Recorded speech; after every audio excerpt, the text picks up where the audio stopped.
छत्रपती संभाजीनगरमध्ये 18 कोटींच्या आरोपावरून राजकीय वातावरण तापलं असताना अंबादास दानवे यांनी आरोप करणाऱ्या संजय निकम यांनाच मला 18 कोटी द्या, माझी दलिंद्री निघून जाईल असा टोला लगावलाय। काही दिवसांपूर्वी निकम यांनी दानवे यांच्यावर अध्यक्षपदासाठी व्यवहार केल्याचा आरोप केला होता। मात्र बैठकीत दोघे समोरासमोर येताच दानवेंच्या या वक्तव्यानं वादावर पडदा पडल्याचं दिसतंय। ठाकरेंचे नेते अंबादास दानवे आणि जिल्हा परिषद सदस्य संजय निकम यांच्याशी संवाद साधलाय लोकशाहीचे प्रतिनिधी सचिन बडे यांनी। पाहूयात। शिवसेना उद्धव बाळासाहेब ठाकरे पक्षामध्ये दोन नेत्यांमध्ये नाराजी निर्माण झाली होती, मात्र ती नाराजी दूर झाली आहे।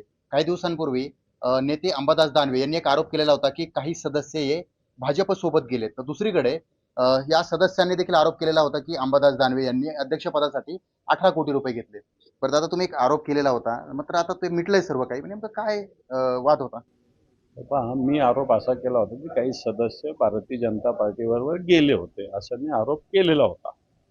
परंतु नंतर कोणी भारतीय जनता पार्टीला मतदान केलंच नाही ना।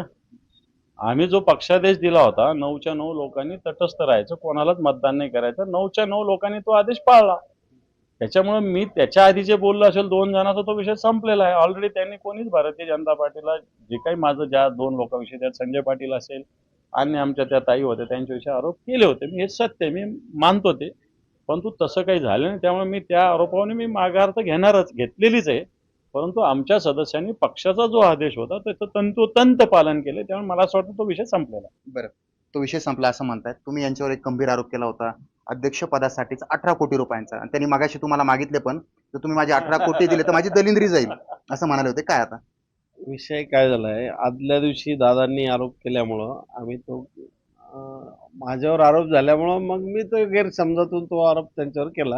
हे राजकीय एकमेकावर शिंतोडे उडवलेले, याच्यामध्ये कुठल्याही प्रकारचं काही तथ्य नाही। आणि आज दादांनी जी बैठक बोलवली, बैठकीमध्ये सगळी खेळीमेळीची चर्चा झाली, कुठल्याही प्रकारचे वाद आमचे राहिले नाही। आणि त्यांचाही आरोप चुकीचा होता माझ्यावर झालेला, आणि मी त्यांच्यावर जे केलेले होते राजकीय दृष्टीनं ते माझ्यावर झाले म्हणून मी त्यांच्यावर केलेले होते। आता कुठल्या प्रकारच्या आरोपाचा तथ्य राहिलेलं नाही। छोटासा वाद होता तो मिटलाय आता, मात्र पक्ष वाढवायचा असेल, पक्ष मोठा करायचा असेल तर काही गोष्टी समजदारीने घ्याव्या लागतात, आणि हे दोन नेते घेताना या ठिकाणी पाहायला मिळतोय। सचिन बडे, लोकशाही मराठी, छत्रपती संभाजीनगर।